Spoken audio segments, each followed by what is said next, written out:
Welcome to another episode of Leaders of the Game, the podcast where I sit down with senior execs from the sport and entertainment industries.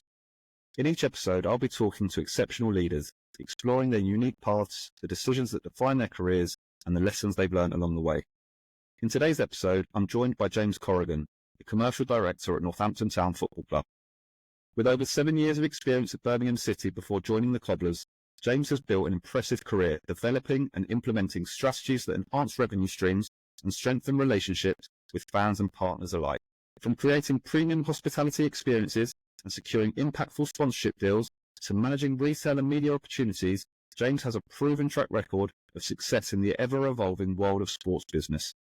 Today we'll uncover the lessons he's learned along the way, the challenges he's overcome, and his vision for the future of football's commercial landscape. Don't forget to like and subscribe to this podcast so you don't miss out on new releases and all the exciting content that will follow. James, welcome to Leaders of the Game, mate. Great to have you on board. No, thank you for having me on. It seems like a great concept and podcast, and a pleasure to be talking to you, mate. Good stuff, good stuff. Well, let's start by, giving the listeners an overview and an introduction into yourself and your journey. So, do you just want to give us an overview of you and what you're currently up to? Yeah, so, I starting back probably going, went to university. I'm from Coventry, went to Coventry University, did a degree in sports management, and was lucky enough through that degree to find myself a job at Birmingham City. Starting out all those years ago and initially dealing with kind of weddings, conferences, events, and wasn't really my bag, shall we say, that kind of that part of the football club. Quickly kind of, that was quickly kind of realised by peers and moved over to more of a centralised hospitality commercial role, and had the opportunity to work under some great people. And over the 7.5 years that I was at Birmingham City, worked my way up to commercial manager, dealing with all things commercial across the football club, managing various teams, and then obviously the opportunity come at Northampton through you guys and yourself, and the opportunity to go and work there, and which has led me to here today in the post of commercial director. And I was just saying, to a client literally on the phone before we come on here, it's been a year, but been here a year, and it's just gone absolutely mental. And there's so much that we've done and achieved, and it's fantastic to be here. It sounds like you guys have, it seems like you guys have become a lot more visible. I know you're very active on publishing the work that you guys do on LinkedIn, and there seems to be a lot going on. Have you seen that there's been a massive step up for you personally, but also the work you're doing from your time at Birmingham to the work you're doing now at Northampton? 100%. I think I learned so much at Birmingham City. Like I said, I was fortunate to work under some real kind of, strategical thinkers, some leaders there who kind of gave me the chance, gave me the opportunity. And ultimately, I've been able to build that into what I'm doing here at the football club. I think here at the football club as well, there was so much good that was going on. And, commercially, especially within the community, but maybe it wasn't shouted about enough. Maybe there wasn't a strategy to how we're going to galvanise the business community a little bit more. How's that going to, help us drive commercial revenue, but also how's that going to interlink with the fans? How's that going to interlink with the community so that we're all a little bit more cohesive? And I think, having that experience for how that works at Birmingham somewhere, and they do it great. They're continuing to do it great, but learning that and being able to instill that, we've got a massive community up here. We've got a massive community team, which is led by Phil Smith, the CEO, who does a fantastic job. We've won various awards. We've won international awards, beating the likes of Newcastle and Feyenoord the other year to awards. So, we're on a big stage from a community side as well. But I think commercially, we just needed to push that a little bit more forward. We needed to probably align things a little bit better with what we're doing for businesses, and then introducing a few programs that we've done this year has seemed to do that. And I think there is a considerable difference now. And was that always the step that you wanted to take, being commercial manager? Was the next step always going to be a commercial director for you? And was that the trajectory you wanted to take? Definitely. I think when I started in football, whenever it was 21, 22, I always said, I remember saying in kind of one of my first interviews that, in 5 years time, I want to be commercial manager. And then once you're a commercial manager, ultimately the next step is commercial director, and you go from there. And that's definitely what I wanted to do. I wanted to oversee that. I wanted to be more involved, not just kind of commercially, but looking at other aspects of the business. And again, my time at Birmingham City has allowed me to do that. I was involved in various things away from commercial, which I've been able to bring in. But I think you have to have that plan, and you have to, when you come into a role, Whatever role it is, you have to set yourself goals and targets within, X amount of seasons or X amount of years where you want to be. Because ultimately, a season, 2 seasons can fly by and you're sat in the same position. But you also need, those goals and those guidance you have to have with your peers above you to go, look, this is where I want to be. And even with my team now, it's about understanding, okay, well, where are you now? We've kind of made 2 promotions since I've joined with 2 of the guys. And that's what it was all about when I come in. What are you doing now? What are you enjoying? What are the challenges? How can I support? How can the club support? And laying all those foundations is ultimately, for me, what I can see bears success. Mm. So what's the day-to-day look like from a commercial director? Because I think from a fan's perspective, we just look at it and go, results matter. It's all about what happens on the pitch, but there is so much more that goes on, obviously, behind the scenes and the business that is Northampton Town Football Club. But from, day to day, what are you doing as a commercial director? Yeah, look, it's huge. And I think, my role ultimately, starting with is setting the strategy and understanding, okay, well, what are we doing with the football club? Outside of the games, outside of the game days, outside of what's going on the pitch, what are we doing? How are we increasing visibility of the brand? And that's working with kind of the marketing team to understand what are we doing? How are we driving performances digitally? What does that look like? I mean, we just did a deal not so long ago with T-Screens about bringing interactive screens within the football club and how we get not just brands across, but information across from the football club in a more succinct and efficient way.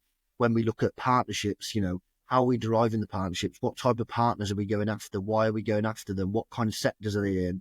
What qualified someone to be a partner? And also that's from a football club point of view, but from a brand point of view and from a business, they're looking at it and going, okay, well, why do I want to be involved in sports sponsorship? And if I do, why do I want to be involved in Northampton Town Football Club? What is it going to benefit me personally? How's it going to benefit the business? How's it going to benefit the brand? And all these things is something you have to think about. And you look at it commercially and you've got kind of non-match day, you've got hospitality, you've got business clubs, you've got partnerships, you've got other ad hoc events, and pulling this all together.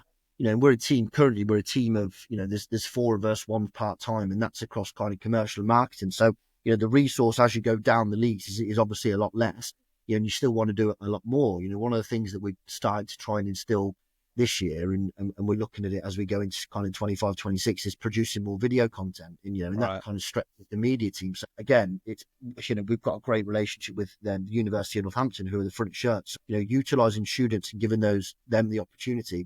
2-3 weeks ago, we had so we created an initiative with the university called Takeover Days, giving students an insight into football clubs. So they come in, so for 2 weeks, they spend a couple of days each week, they go around each department, they understand about how it works, how the football clubs tick, operations, finance, marketing, and then actually being there on a match day as well. So, the university sponsorship, when you look at it, isn't just the university's name on the shirt and there we go, best of luck. It's how do we activate the brand? How are we giving students new opportunities? How's the CEO? How are other leaders within the business supporting the next generation of people to come through within whatever industry that is, not necessarily just sport and football. These functions are within every type of business, really. And I feel that's really important. And that was one of the key things when I found out straight away that the university were our front and shirt sponsor. I was really keen to develop that relationship. And that's been monumental. And that's changed considerably over the last 12 months. Yeah, no, I can see that. So I go back to it, obviously, from a fan's perspective, which we're just talking about results. And that's what we go to the games to watch the team perform and hopefully get 3 points. But how do you balance that commercial goal that obviously you'll sit down with your team, the CEO, the ownership group, and relate that to, you spoke about the community. Obviously, Northampton Town's a very big community club, but also the sporting objectives. How do you relate those two, the community and the sporting objectives, to your commercial strategy and commercial growth? I think really early on, and you probably look after COVID, if you go back to kind of 2019 and then start to come out of COVID, all of a sudden there started to be a big boom and a bang around CSR and what we're doing and what our business is doing and how are they seen out in the community and wider communities for what they're actually doing. Generate a lot of bigger brands, national brands, generating a lot of revenue, but how are they giving back and how are they supporting? And one of the things I did really, really early on, if you look through all of our packages, so we've got a commercial development package and then we've got a partnership program, which is official partner, principal partner. So it's really categorized, it's really kind of strategic with what we do. Every single element will have a community initiative to it. So there'll be a part of the revenue that a brand spends that goes towards the community, and they will align themselves to a certain project. And that was one of the things really early on. We said, look, because it was getting to a point where we were just selling things ad hoc, spend X amount on that, spend X amount on this. So you're ringing these same brands all the time rather than doing a big rounded commercial deal, which has a community element to it.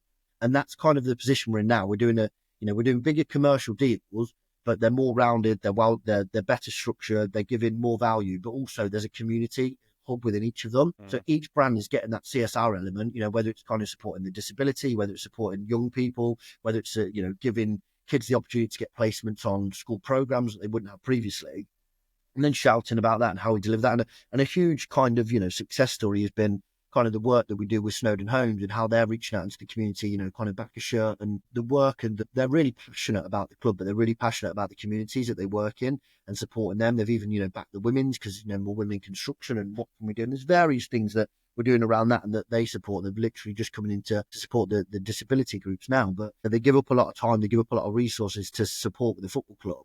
And that's what it's all about. And ultimately that provides a much better kind of pivot and example of what their brand is. And that helps them essentially to drive more business. And that's what it's about. A lot of brands will go, if I put my board there, I'm not going to get any business. It's not about just putting a board there. And that was one of the things really early on as well. I'll put a board there for 12 months. I see you at day 1 and I see you at day 365. And that's kind of it, isn't it? It's like, we've had a board there, but it's okay. How do you interact with it? And a huge, I can't say too much because we haven't started the project yet, but we've got, Horsons who have kind of took the tunnel branding on. So they've branded the tunnel. Now we're going to be doing a whole thing with them. There's a whole activation and interactive from a business sense of how we're going to utilize that tunnel. We're not just going to leave the branding on there for 12 months and that's it. It's just going to stay there. It'll be rolled out when there's a game and that's it. There's a no lot ROI more on that, is there? Exactly. It's it's great that it's there and, you get some branding and it gets, the Sky deal's massive. The new broadcasting deal is huge, and especially with us having up to 20 games on Sky and 3 live games, that's been massive, and that helps. But ultimately, how you activate it, how you engage with the community, and how you engage with the fans. There's a lot more fan-led competitions, opportunities for fans to win tickets. We changed the pie supply this year. We got Pucker Pies in. We got the kiosk branded up in the right way. They're a lot more interactive. There's opportunities for fans to engage and get a little bit more back from the brand. We bought in Hardscape, who are a fan stone company. Fans can get their own stones, but we ran a competition to win some hospitality. So there's 5 groups of people who are coming in and experiencing something they never have experienced before. And it's about engaging these brands and utilising their assets to engage the fans as well and get the fans to want to be involved, not just with the football club, but with the brands. Because ultimately you can bring brands on all day long, but if the fans aren't engaging with them, or you're not trying to understand how they can engage with them, how different demographics will engage, the brands are just going to go after a year or two and go, yeah, look, we signed the contract, but, it hasn't worked for us. Or if they're B2B, if they're more B2B, they're focused on the business community, haven't had any businesses, we're not engaging, there's not enough events going on. And, then it's just a spiral and you're just kind of chasing your tail for the next brand to try and get. And then it just becomes 1-year deals. And it's just the same cycle every season, isn't it? It's ad hoc business. It's no partnerships. It's just stick your board there for a year and then be done with it. Thank you. We've got your money. You're transactional and you got your money for 1 year and then you've got to go and replace it the next year. Yeah. So it sounds like you guys have really got your head screwed on in terms of every partnership you're doing. You're somehow trying to relate it to the community, the fans that are coming in, and how they're engaging with those brands. Is there like a scorecard, or is there like 3 things that you are really looking for when forming a partnership with a brand? Or is it you'll tailor any brand to the club, or are there specific brands you'll go out to? There's no, you look at it and from a partnership point of view, you want to try and get, the way that we work it here and the way that the strategy works is we want to try and get a partner in different sectors. Mm-hmm. So it might be, recruitment, financial, construction. So it's about looking for businesses. Yeah. Pie partner. Yeah, exactly. Pie partner. Obviously you've got the big brands and, your Carlsbergs of the world who are poor and right partners. But it's about looking, and it depends what the assets are. And that's where you have different programs, commercial development packages targeting a different, more local level of business to what an official or principal partner is who might be more national. When you start to talk about, kits, you're looking at, and there's various things around kind of, vaping. You kind of alcohol brands on the front of the shirt in the UFL anyway. So, there are those sorts of brands that the club will, might not want to associate themselves with as such. But I think there's looking, there's over 1,000 sectors, and it's about understanding, okay, well, who are local? What are they doing in Northampton? And ultimately, it's it's about getting probably 5 or 6 brands within a sector, understanding, where they are, where they're based, what number of employees do they have, are they looking to grow, all this kind of research. And that's what a lot of people don't see as well. There's a hell of a lot of research that goes into these partnerships and looking at, when I give them a call or when I meet them at this event and speak to them about getting involved with a football club, why are they going to, why? They're going to ask why I'm going to do that. And ultimately, you need to be ready for that why and what you can actually do and what you can actually build and breed to the business of them, getting involved, apart from the fact that they love coming down for the hospitality on Saturday and having some food and drink. Like, why else are they going to get involved with the brand? So it's about looking at the different sectors.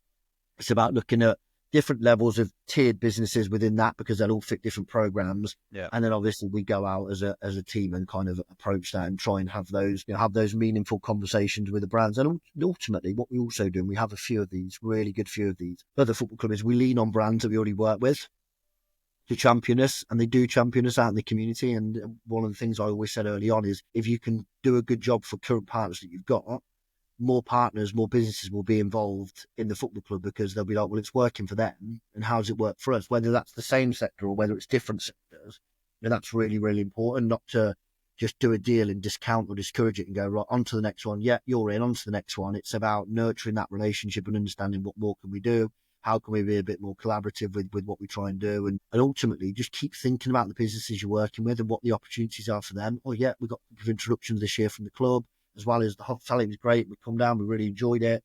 But, the guys work hard for us and they kind of support the brand and push us in a good way. Are you only allowed to have one sponsor in each of your categories, or can you have multiple sponsors but a headline sponsor? So you can have multiple, but it depends if they have exclusivity. So there'll be a limit, and that's when you have kind of the tiered system as hospitality. If there's a brand who are kind of at that kind of real top level of spend and they ask for exclusivity, then you can do that.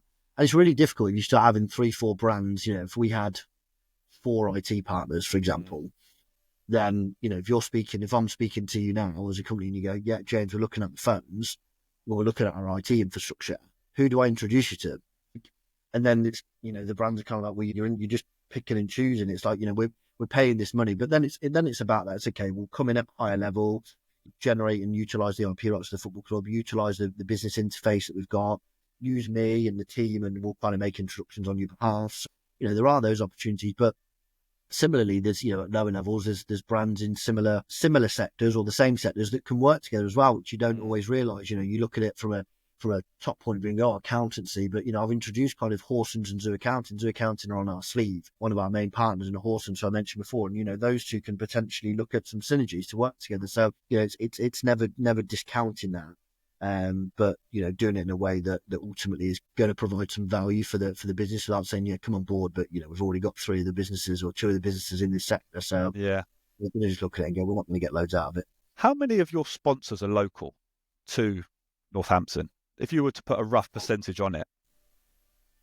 I'd say 85% are going to be local to Northampton. Do you do anything around collaboration between those, of getting them all in a room for an annual conference or a networking session? So what we do, we created a networking club we launched it back in May or June. We had 140 at the first event at Silverstone. We had over 100 a couple of weeks ago. We've got 90 businesses signed up to as part of it. Pretty say all of our partners are part of the networking clubs.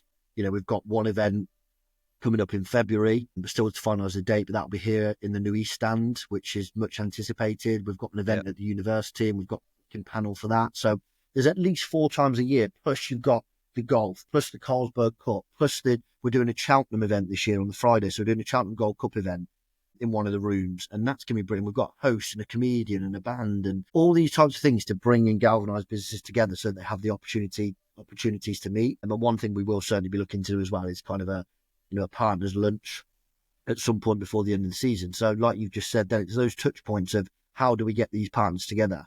How do we make sure that AM Water know Zoo Accounting, that know Greenet Media, that know Soden Homes, that know, etc. How do we get all these, the University of Northampton, obviously we're holding an event there, but that's what it's about. It's, you don't want to come to the end of the season and go, oh, great, you've got all these partners, but I don't know.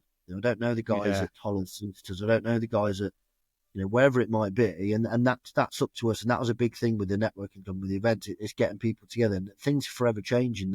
there's always new opportunities, and having the right people in the room is probably the most valuable thing away from any of the other kind of digital advertising assets or hospitality that you can have. Yeah. It's about getting these, business leaders in their own right into one room and one space. I think that's such a great idea that you've installed into the club there, because it's getting, like you said, you've got 80% of your partners are local. Just get them talking. I'm sure they'll do so much business together, never probably heard of each other. I'm sure they have on the bigger organisations, but never heard of each other. And then they've realised that there's so much collaboration between them. And ultimately, Northampton Town have brought those businesses together. Exactly. And that's, I think from a business point of view, if you're the sales director or the managing director or the CEO of that business, it's like, okay, well, a lot of these businesses, there's money there, the budget's there to go and spend it, but it's like, okay, well, what are we going to go and get back? At the end of the season, if you can go, okay, through these events, through these opportunities, through these invites, we've met with all these business leaders, this has come off, or we're in conversation with them, or they've then introduced them to someone else, but it's come through our hub, through our business hub, through our football club, through the power of what we're doing, then ultimately that's a success, isn't it? And that's what worked for so long in my previous role. And it wasn't, when I first joined, it wasn't a case of, there's always a nervousness, isn't there? You're implementing this stuff. Is it going to work? The team have been absolutely incredible, because ultimately the first thing you have to do is get the team to buy into you as a person, your ways of thinking. They've been under a different regime. They've had their own ideas for, Charlotte's been here 10 years plus, Ollie's been here 4 or 5 years. They've been here a long time. They know the football club a lot better than I do. And ultimately you're coming in and saying, right, this is the new direction that we need to go in. And which took a while as well, because it wasn't coming in day one and going, right, we're doing this, sitting there for 5 or 6 weeks, sitting with those guys, having a look at what they do, having a look at what we do, speaking to businesses about, are they enjoying what we do? What are the challenges? What's working? So all that work has to be done first. And then you go, okay, based on that, this is what we're going to do. And it changed at various times. What I thought I was going to do initially then didn't happen. The program that I thought was going to launch changed based on various things that you find out in those kind of the initial couple of months of how that's going to work. And ultimately, it has to have longevity, and the strategy we have to put in has to be robust. And one of the first things we did is everything that we do now is multi-year deal, because 1 year deals are they don't work.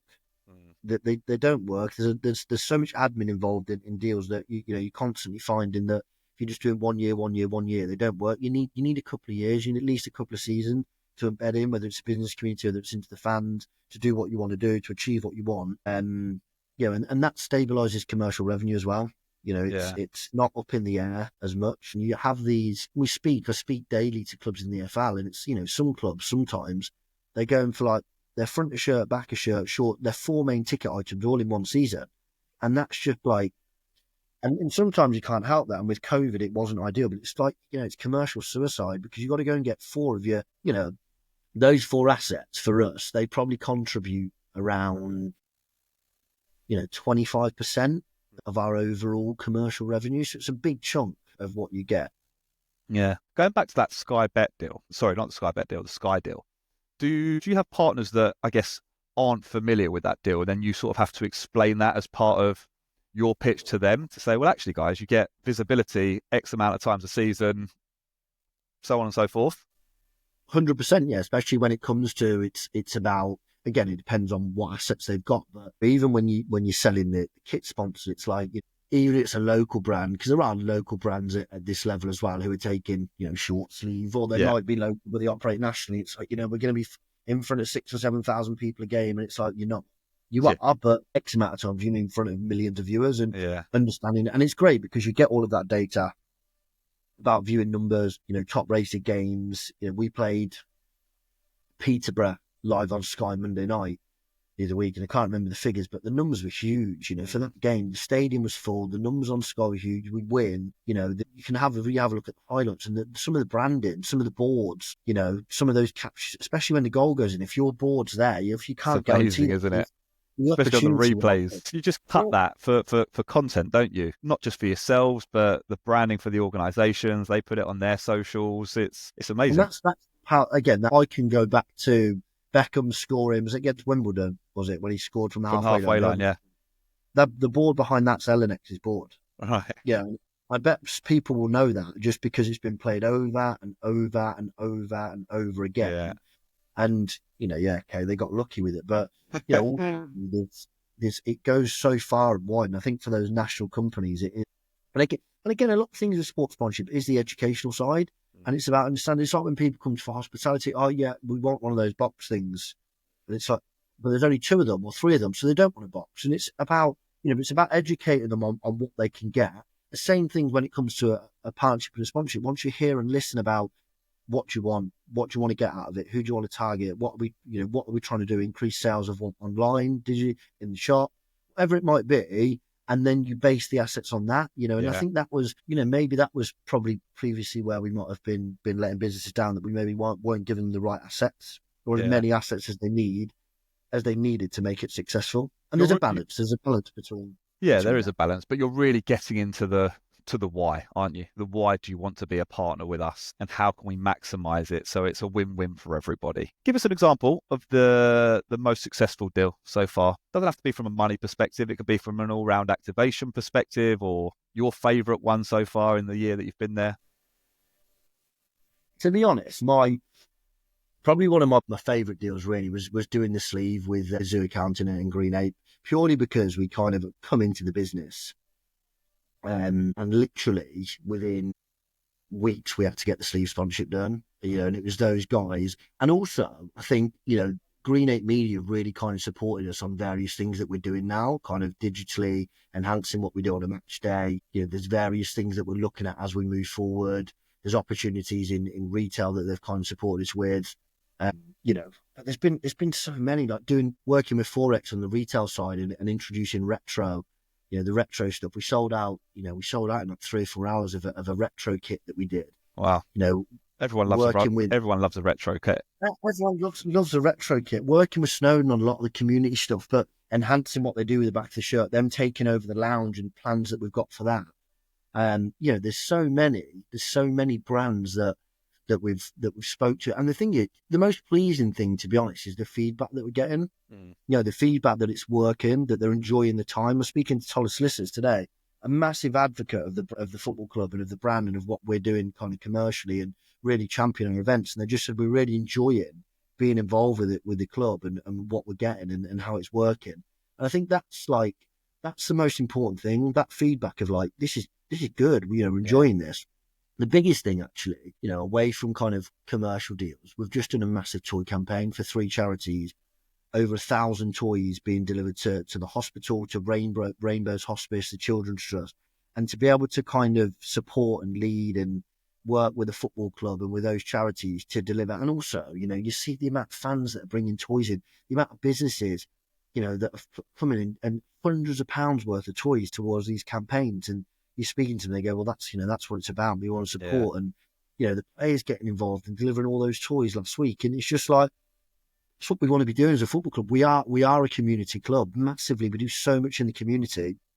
And it's like, we need to shout about it more. And those sorts of things are really important. And getting, seeing the amount of businesses who are like, as soon as we launched it on the phone, how do we get involved? How can we get our toys there? We want to get down. We want to really support it. And there's a genuine passion to support the community from a business point of view. And that's where it all starts from for me. Yeah, amazing. You've mentioned the digital side a couple of times here. How do the club engage or utilize digital strategies to support the partners that you've got, but also to engage with the fans? Is there the strategy? Who sets that strategy? Is it you? Are you really focused on that digital strategy of the club? I think when it comes to the digital strategy of the football club, it sits kind of, you've got media and you've got marketing, who from a fan perspective will obviously look to do that and look to set that ultimately. That's the strategy that would derive from them. You have your own kind of commercial digital strategy, which you have for brands, but also, it's about posting content that's authentic. It's about posting content that fans want to see. It's about understanding the audience that we have. And the guys here, they do a great job of that. They don't flood the channels. And that's another thing when it comes to commercial content. It's about, there's a fine line between getting stuff out there for a brand and flooding your channels with content that is just irrelevant for fans. And I always find that utilising content that's going. There's so much going on as a football club that you work with the EFL. There's so much content always going out. It's about, well, how can brands that we work with align with that content and go out together? Because it's going to get more engagement. No one wants to.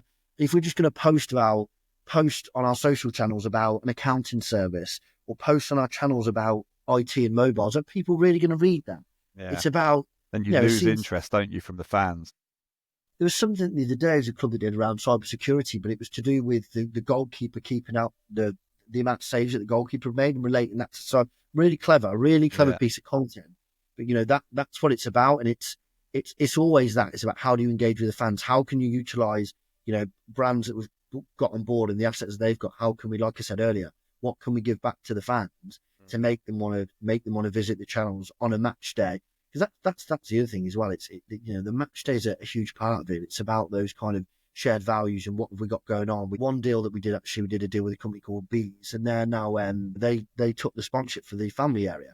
Right. And there's a lot of activity and stuff that goes on within that, and they're really passionate about delivering that and welcoming the next generation of fans into that family area and family zone and what we can do. And that's a key part of the match day as well. Ultimately, and I had this conversation today, and he said, well, if my son wants to come to the football, I'll come into the football. If you can make it work for the kids, business owners or fans, it's like, if my son wants to go to the rugby or the cricket, or he doesn't want to come to the football, we're not spending our money at the football on the weekend. But if they do, and it's engaging, and they want to be there and enjoying it, they'll come again and again and again, and they'll spend more.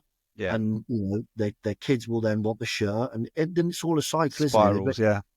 And a big part of that is the social and digital strategy that you have, because everything's on the phone and through the app and on the website, and engaging content, utilising the players a lot more with a lot of the things that we're doing, utilising the players to help support us sell some of our products a lot more. But those types of things are kind of what we've led down, and it's beared fruit for us. Yeah, I think the football side of things from a content perspective, I've been banging the drum for a couple of years. It can become stale. You just see the same stuff being distributed on Twitter, X, Instagram, LinkedIn. It's just the same stuff. And I get it. There's a tricky part, because your partners and your sponsors are going to want some content, right? But then how do you create something that is so unique that the fans actually see and go, oh yeah, I've seen them on the sleeve or the back of shirt or the hoarding around the ground. Now I know what they do. How can I engage with them? Or I might utilize their services. But I still think it's a massive art, and to get that right, which you guys seem to be doing really well, is crucial to businesses moving forward. We talk about sort of revenue streams, different revenue streams for a football club. Obviously, people think match day, great, loads of pucker pies, loads of Carlsberg beers, I'm sure, because you've got your two sponsors out there. But outside of match day, what are your three biggest revenue streams for the club? So obviously, if you're talking outside of match day, you're looking at, so in terms of match day, obviously you're looking at your kiosk revenue, your kind of ticketing. But if you come away from that, non-match day, commercial revenue, and commercial and retail are the two biggest drivers when it comes to revenue on non-match day. And that's the thing as well. And for a club in League One and of our size, they're the two biggest commercially. How can you get it right, and how can you do more so that business want to engage? From a retail perspective, again, how can you do more? What are the opportunities in which we can, like you say, everyone wants now the retro kits. Everyone wants what's different. What are we doing in the club shop? And it's balancing, the size of the club and the resource we've got with actually what we can do. And there is, and we've got some great people working at the club, so we're fortunate. And I think coming into next year, retail will be another big driver for us. Yes, it's great. Everyone wants the kit. They want the third kit, home away. They get. But it's okay. Away from that, what clever pieces can we do? We had, like I say, we had our 30 years, so we did a 30-year shirt. There'll be more stuff coming up. There'll be various things that we've got coming up in the next 12 or 18 months that we can capitalise on commercially and from a retail perspective. And I think the stand has been massive for us. Ultimately, there's brands that have been involved with the stand who are putting money back into the club commercially. So it's about leveraging that. In a way that's going to have a positive impact for everyone. And the stand, you come into the club at a great time, the new stand being built. Was there a lot to do from a commercial perspective with that in terms of selling the hospitality suites, or were they already done? Was there extra commercial revenue that could be generated through that new stand? So I think looking at when I come in, we had to sell all the boxes. Yep. So I think of the 16 boxes that we've got, there's only 3 that aren't sold. And we're purposely keeping at least one of them back from a match-to-match perspective anyway. Right.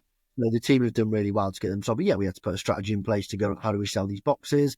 What's going to be included? What's the package? How we position it? What price we position that? You've got a new lounge over there, which, we're going to be opening for at least 5 or 6 games next year, not every single game, but there will be games that we open it again. What does the offering in there look like? And that's the thing. The one thing for me, it was every offering here, from the Stone Sports Lounge to the Tollers to the boxes to the Stand Lounge. What's the differential? Each package can't be the same. It can't be, I'm having the same package, I'm just in another room. It's got to be different. We introduced the Cuisine Club, which was Italian, Spanish, and we themed that with singers. And, that's gone down really well. And that's the other thing as well. From a hospitality point of view, it's no longer about coming and having a meal. It's how am I entertained? Yeah. What's the experience? What's the experience? What's the different food? Oh, they've got singer in there. The room's theme. They've got this going on. You can win this. There's all these different opportunities that you have to try and embed together. Not every single game, because it's impossible to do it every single game. But there has to be that kind of cohort of, okay, I'm going to come and be a season member in one of the lounge or one of the boxes. But away from watching the football, what I'm actually getting. So yeah, we had to devise the whole kind of sales strategy for that and the packages that we're going to do and how we're going to roll it out and how that looks. But yeah, so but it was an exciting time. It was working closely with kind of James, the CEO, about the opportunities for that and how that would work. And that was one of the big things. When I first sat down with James, it was like, look, it's a project, it's a challenge, and that for me was kind of what excited me. It was kind of new, it's fresh. Put your own stamp on it. Put your own ideas in. You've obviously generated some level of experience from your previous role that we want you to kind of, we're going to give you the freedom to do. And to be fair to James and to the club, everything that he said in those initial days, those initial meetings when I first come to the club, stuck by every single one and gave me that freedom and gave me that opportunity. And as well as the guidance that he's provided throughout, he's kind of let me loose and let me kind of express what I wanted to do with the football club and kind of gave me that trust and responsibility, really. So that's a credit to him and the wider team, really. Great. Before we come on to sort of the team and the leadership, and you talk about, the guys that you ultimately adopted when you went into the club that had been there 10 years, Ollie been there 4 or 5 years. Before we come on to that, let's talk about the challenges. What are the other challenges of running the commercial side of a football club? So many. There's just so football changes so quickly as well. Obviously, you can look first and foremost to one that stares you in the face. It can be results on the pitch, and how the team are performing and how does that affect if people want to come down to the game. Do they feel that they're getting as much value for their money? But I do think this club, I would say, in comparison to other clubs, they understand the club, they understand the level, they understand where they're at. And, the biggest challenge, kind of commercially, briefly touched on it, is kind of the team and getting the team to buy into what you want to do.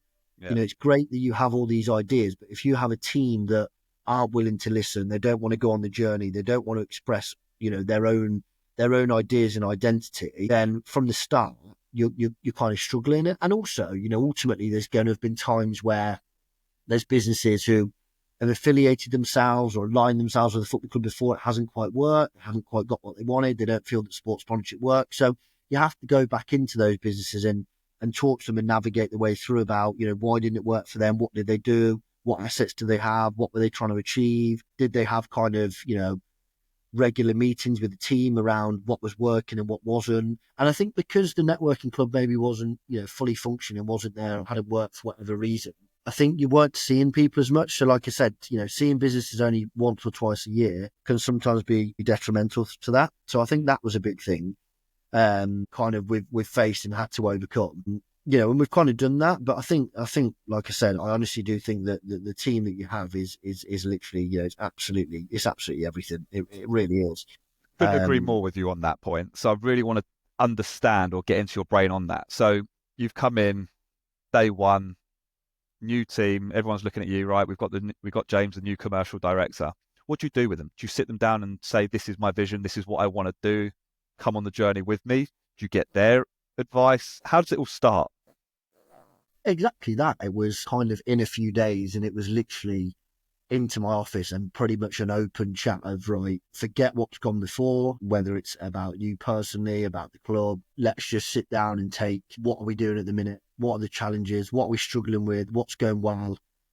How are things, and it quickly come to fruition that these guys have got so many ideas, and for whatever reason, one reason or another, and, time, resource, whatever it was, that some of the ideas that they had, they just weren't being pushed forward. Maybe they weren't allowed to express them in the right way, but that's exactly what it was about. It's about sitting them down and saying, look, I'm here now. It's kind of new. It's fresh.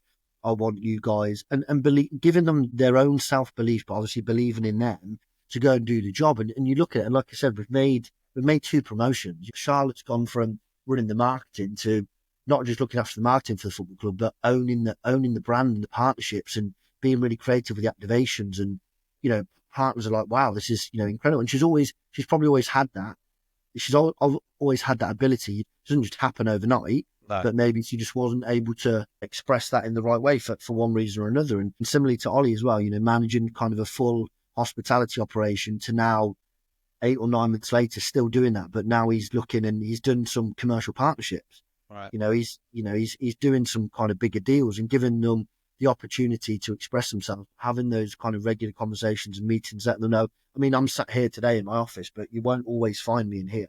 No. I won't be sat in here with my door closed 5 days a week, and I'll be out there on the ground. How can I support?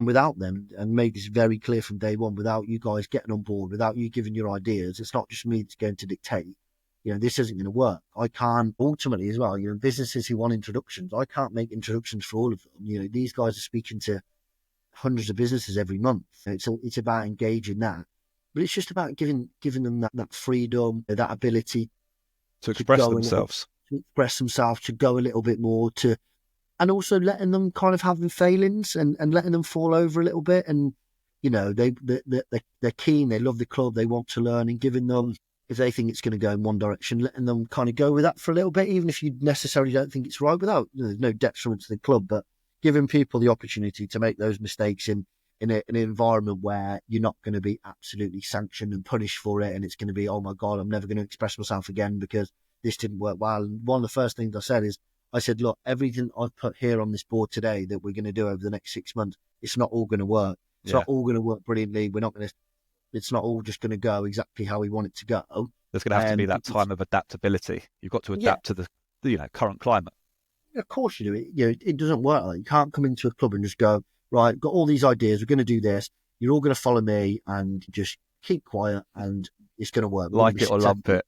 It's like, you can't lead and manage a team that way. You generally can't. I think it's about getting to know the people that you work with, getting to know how they tick, how they work. Do they like days working from home? Do they always like to be in the office? What's their family dynamic? How does that work? And how can that potentially affect results and success? And understanding all these layers of people and their personality and their traits and how they like to be managed, knowing when to leave someone, knowing when to have them in the office, all these different things that you have to learn about per person and their personality and their traits and how they tick.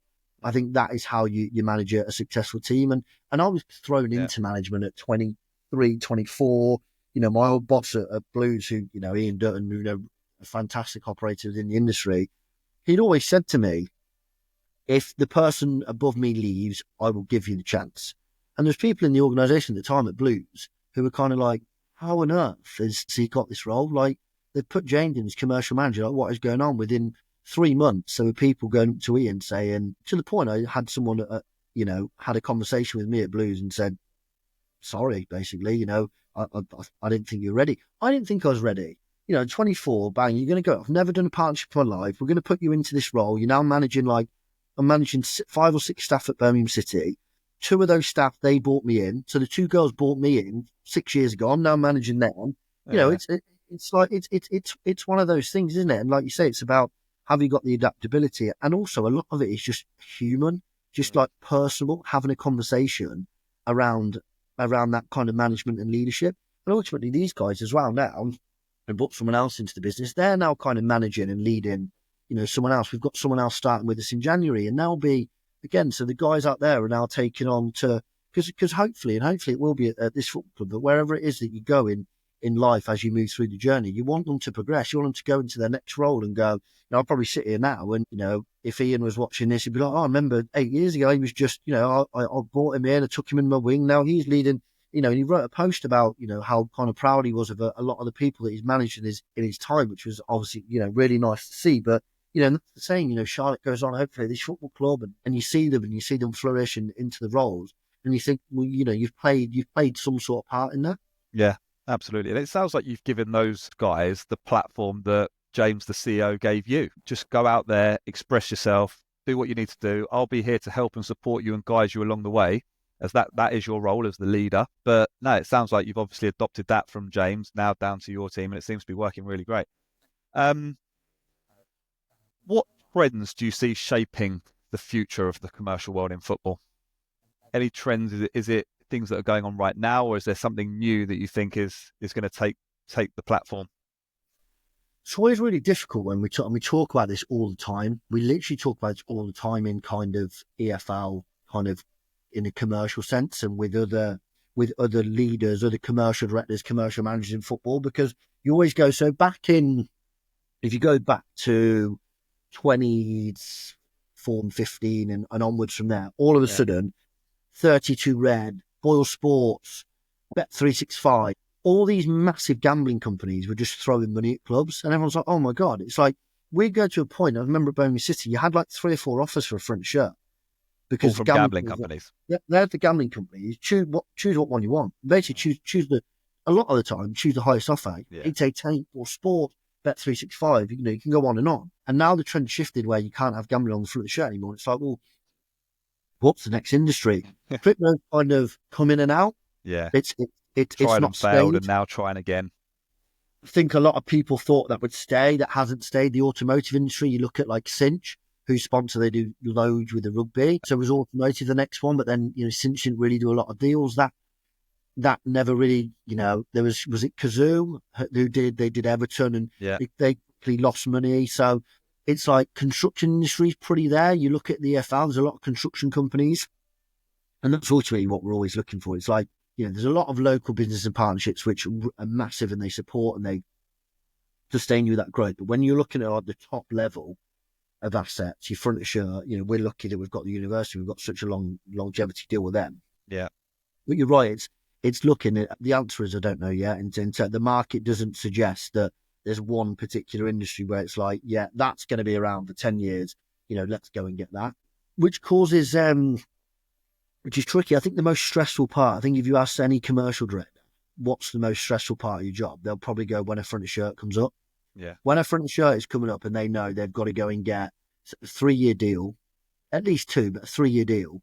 And it's like, it's big money. Championship, you're looking at like 400 grand to $1 million probably. League One, you're looking at 300 grand, 25 to 300 grand, something like that per year for a front of shirt. So when that comes up, I imagine there's a lot of commercial directors out there who are having a lot of money. The chairman and the CEO are going, well, we're 7-8 months away from the new season. What are the leads? What's going on? And if you've got nothing, you kind of like day by day, you're going, oh my, and it's like, where do I go next? Well, that one front of shirt is like probably between like 5 and 10% of a lot of League One, League 2, like overall commercial revenue. Yeah. That one deal, it's a huge deal to do. So I think when that always comes up, there's always, I have a bit of a laughing joke with a lot of clubs and commercial directors within the industry, but when that comes up, it is a big one. And also, the numbers, sometimes the numbers are highly inflated, and the owners can just see a number and go, yeah, that's what we want, and you're on the ground just thinking it's not worth that, and you've got to. Then that's a massive challenge, trying to explain that with reports that come out from the EFL with regards to media values, visibility, and what you should be getting for a front of shirt based on your locality and where you are and the visibility you get as a football club. That can be a really hard one to manage if the I suppose if the ownership maybe don't fully understand the route that's going and why you get that value. Again, we're quite fortunate here that's not the case, but I know at other clubs there is. What skills and qualities do you think are essential for someone working in the commercial arm of a business or a football club? We're discussing this with the students the other day. I said, look, it depends where you want to go and what you want to do in the football club. There's so many roles, that so many skill sets that are needed for something different. If you want to be a commercial director, you've got to be able to lead and manage a team. You've got to be able to understand people. You've got to be able to communicate with people. You've got to understand what strategy is, how you put together a strategy and how you deploy that, and the skill of, identifying and thinking, we always say, and a lot of people probably say, oh, wish I never went to uni and I don't really use this and I don't really use that. And I think one of the big things at university that you have to do is you have to do the research. Yeah. You have to do the research over and over and over again and reading journals and books. And it's no different with coming into the industry of researching, well, what brands are we going to target? Like, the worst thing you can do is spend a whole week chasing brands that are never going to do anything because you haven't done the research. You ring them up and they go, well, we're pretty new. We're only in our second year. Turnover's not great. You haven't asked the right question. You haven't done your research. You haven't done your due diligence. All these types of things, and that's the thing. Within the kind of team here, everyone has those different skill sets. Being a lot more organised and more of a keen eye for detail. Things that you need, but you also need that harsh, brash sales mentality that some good members of the team won't want to do and can't do. But you need that. And that has to be managed with organisation, good account management, and looking after clients. It's not just about sell, put it back, sell, put it back, sell, put it back. Yeah. And you can work it like that. You can have, and it depends what team you have. If you have someone who's incredible at selling, but their efficiencies, organisation management's not great, you can still work with that. Right, you're going to sit there and you're going to sell, and once you've sold, this person here is going to pick all that up, and they're going to manage it. And so there's ways in which it depends. We don't have that in this team, but there are times where you will have that in teams where you go, look, this girl or this guy is incredible at selling, but the kind of the management, the way that they take from the sale to actually the delivery and then delivering is awful, or it's not great. Okay, well, you can make that happen by just putting someone in here. All you got to do is sell, just sell, pass it on to them. So there's different ways in which you can do it. It depends on the personnel you get in. I mean, we've already had, we had a guy who left as I kind of come in. We had a new guy that come in. He's been here for kind of 6 months, but he's just left. He's gone to pursue a new career in a different industry. So we're about to get someone else on board who's been in before. So depending on, and that's the other thing, you have to continually adapt when teams, especially at kind of that level. You tend, a lot of people, football's very incestuous and they go round and round and round. It's kind of like coming to the sales exec, you're a sales exec somewhere else, or you get a promotion to sales manager with someone else and you have to get someone else in. Depending on what their personality is and how they're at certain situations can change how you then manage the team and who manages what. That's your role, isn't it? If someone leaves, you've got to decide on the strategy of, right, well, this person's now left. I've got a hole in the team. What do I want to be bringing in? What type of personality, what type of salesperson do I want to bring into the team? That comes from you. And while managing the brand's expectations that under the previous person, the previous employee, you've promised X, Y, and Z. This is how this is going to be delivered. This is how we like to work. We don't really like to work like this anymore because we brought someone else in. This is how they want to do it. It's managing that without going, because you can get, I've got 3 account managers in a year and a half. And it's like, oh my God, it's, it feels like a circle for merry-go-round. But ultimately, these people, young or they're coming out of university, whatever it might be, they do a year or two. If they're good and they're successful, other clubs want them. Yeah. In Premier League, Championship clubs, or they go, as a sales exec, and I've got an opportunity to be a head of, or a sales manager, a head of hospitality, whatever it might be. If that opening is not here at the minute, and you can't keep them, and ultimately, as a football club, we can't just go, oh yeah, I'm up for another 25% of my wage. I want to stay, just match it. Can't just do that. I can't just, it doesn't just work like, oh, James, we're only keeping, but we need another. It doesn't work like that. No. We can't. We're not just especially a club of our level. We just can't. So, sometimes, and that's life. Sometimes, you do lose good people. Also, sometimes you have to let good people move through their career path. Their personal journey as well. Yeah. 100%. It's about that as well. And I've always kind of championed that. And if we ever got an opportunity at a football club, the opportunity at the football club that you need, and someone else is offering it elsewhere, then it's tough, and you think you've lost a really good member of the team. But from a personal perspective, you can't stop that growth because that's not fair to do. No, and I think that's what makes a great leader. Someone that realizes the potential of someone within their team. The opportunity for their growth isn't here now. You move them on. All right, we're coming to the end. What's been your favourite match so far whilst you've been there? Standout match? My favourite match was the other week when we beat Peterborough 2-1. I thought you'd say that. Yeah. Live on Sky? Yeah, live Yeah. on Sky, 87, 88th minute, scored really late on. It's a big game for the club. John Brady, our manager, had kind of parted ways with the club a couple of weeks or the week before. Huge game, Monday night live on Sky. It's kind of, massive game, really much anticipated. It's a local derby, and to go and win that, and the atmosphere and the clients after, and just the whole, the whole atmosphere of the game was just, it was just an incredible moment for the football club. One that was enjoyed by, and I had a client there that day, so I did watch the full game. And So you've done well. It was an all-round great evening. Nothing better than 3 points under the lights, is there? No. If you weren't working in football, what industry would you be in? I think I would probably be working in the media. So I'd fancy a bit of like talk sport, or, I think I would some kind of presenting type of role. I think either that, I think either some sort of presenting role, or potentially maybe like one thing I thought about previously, not university, so lecturing maybe. Right. In sport or any other topic? No, I think it would be like a sports management degree or sports management marketing, yeah. Favourite club growing up? This might get a bit controversial. So my dad was from Belfast and come over to Coventry at 15, 16, and he's a massive United fan. Right. So, I've got a twin brother. We're both United. We'd always try and do 2 or 3 games a year. Actually, Birmingham City, under the old ownership, they had some tickets for United. So, and they had some seasonal tickets. So we managed to go there a few times, but we'd always try and go a few times. That was kind of, and that was my team. That was my team growing up. So, yeah. Good man. Most inspiring figure in football or business? Who do you look up to? Who do you listen to? Who do you watch? Most inspiring figure. It's a difficult one, really. I mean, in terms of like what I listen to, I mean, when you're talking about football, I don't say, I don't think there's any particular figure. I think a big figure, actually, growing up, one of my key favourite players in kind of what he does now, and I really like Rio Ferdinand and kind of what he does and how he speaks, how he leads, and the kind of career that he's kind of set for himself. Obviously, he's had some challenges in his life, if you have a look at his personal life as well. Yeah. So I really respect him, and I think what he has to say, you kind of listen to. I also recently, 3 or 4 months ago, started listening to the Diaries of the CEO, Stephen Barley, and I think, again, that's really interesting. His story is really interesting. I think the people that he gets on is really interesting. I was listening to Paul Barber at Brighton speak. Really clever guy with what he does and some of the strategies that he's laid out, what he's managed to do at Brighton. But not just what he's managed to do at Brighton, what he continuously managed to do. Losing managers, players replenish. And they're like, he brings in the youngest ever manager, and they're sat like in the top 6 or wherever they are.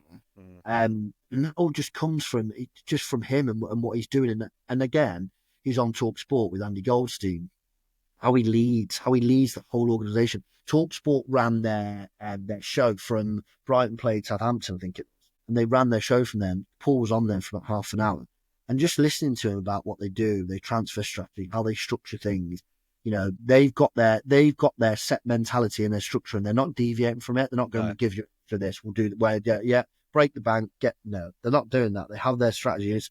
And it's credit to him that he just continues to run such a powerful organisation in the way that he does. Yeah, I listen to him and I read a lot on that club, and the definition, we talked about strategy earlier, that is the definition of having a strategy and not deviating away from it. Yeah. Dream sponsor for Northampton? Anyone in the world? Who could it be? Anyone in the world? Who could it be?